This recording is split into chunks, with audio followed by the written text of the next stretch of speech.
You thought it was just frustration, a bad qualifying, a tough weekend. But what Lewis Hamilton said in Hungary went far beyond a simple bad day at the office.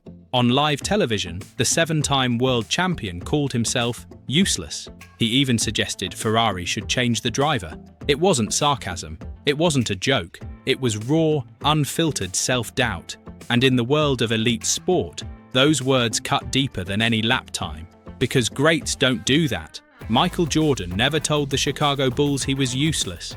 Ayrton Senna never suggested McLaren replace him after a mistake. That's why Toto Wolff, the man who spent a decade managing Hamilton's career at Mercedes, stepped in.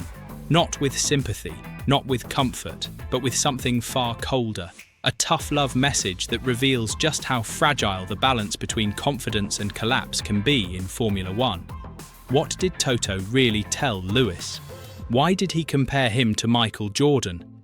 And what does this moment expose about the psychology of a driver fighting the limits of both car and self? Stay with me, because this is not just about Hungary, this is about the breaking point of greatness, the moment where even a 7-time champion whispers the unthinkable, and the team principal who refuses to let him. The signs were there long before Hungary. They didn't look dramatic on paper, but for Lewis Hamilton, they cut like paper cuts that never healed. 3 straight weekends without reaching Q3. For a driver who built his reputation on Saturday supremacy, that was more than unusual. It was alarming. In Belgium, the sprint qualifying ended in chaos. A Ferrari spun ahead of him at the bus stop, ruining his final chance. Later, in the main qualifying, track limits at Raidillon deleted his best lap. The stopwatch had no mercy. Back-to-back Q1 eliminations followed. On the timing screens, it looked like a slump. In Hamilton's voice, it sounded like a crisis. He admitted, "It's a very poor performance from myself." Then came Budapest. A circuit where precision and rhythm define everything. Lewis pushed, he fought, but the result was the same.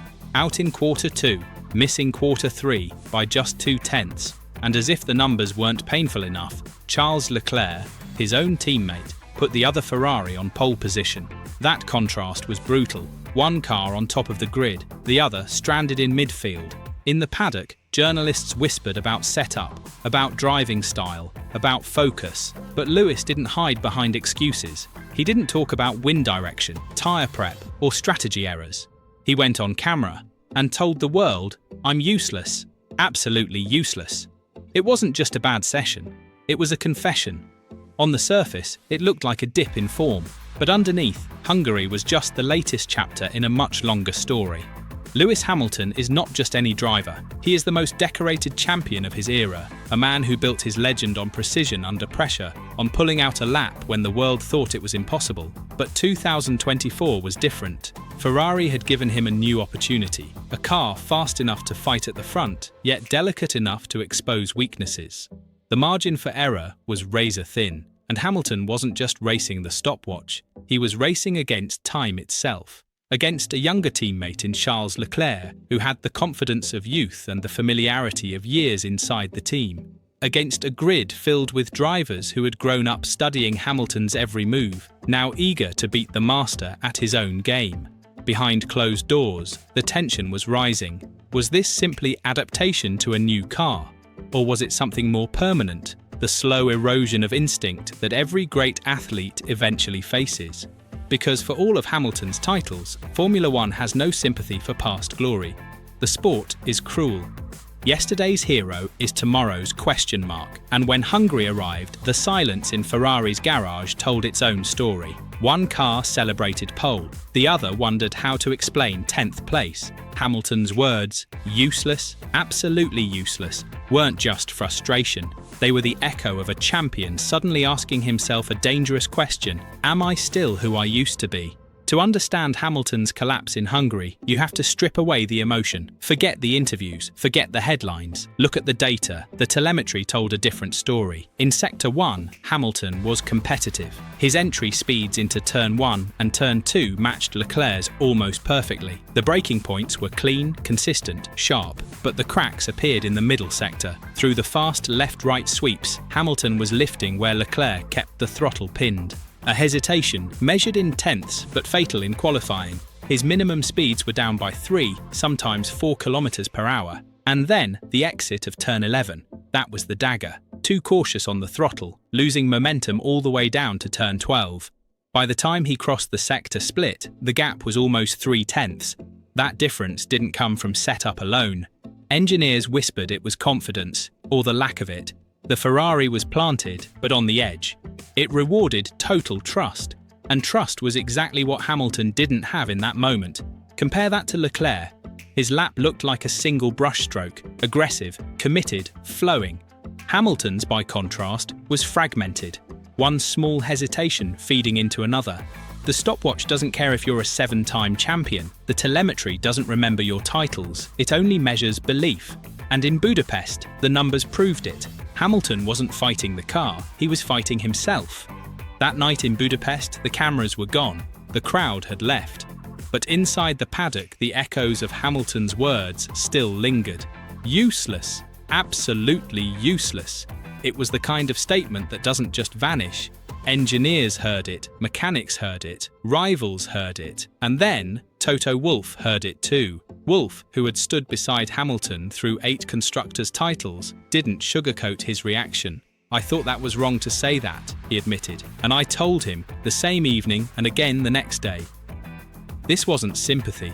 It wasn't a pat on the back. It was tough love, delivered with surgical precision. Because Wolff knew something Hamilton seemed to forget in that moment. Greats never allow self-doubt to spill into the open.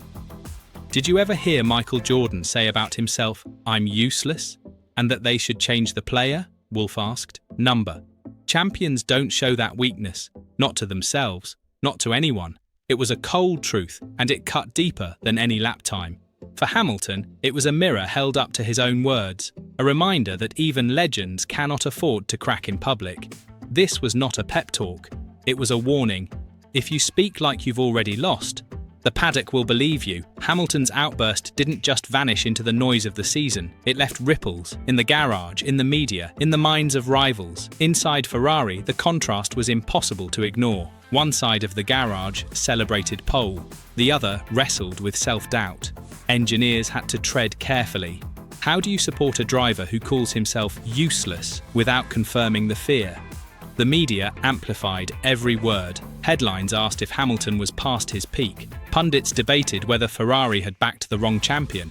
Rivals, meanwhile, smelled blood. In Formula One, weakness is not forgiven, it's exploited. But perhaps the most significant reaction was Toto Wolff's. His message wasn't about Hungary, it was about survival. He was reminding Hamilton of the golden rule of greatness. You never give your enemies, or your own mind, ammunition.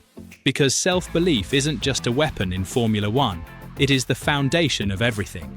Lose that, and no setup, no upgrade, no strategy will save you. So when Wolff compared Hamilton to Michael Jordan, he wasn't dismissing him, he was challenging him to remember who he was, to stop feeding the narrative of decline, to fight not just the stopwatch, but the voice inside. In the end, Hungary wasn't just another bad qualifying, it was a warning flare. A signal that the battle Hamilton faces now isn't only on the track, it's within himself.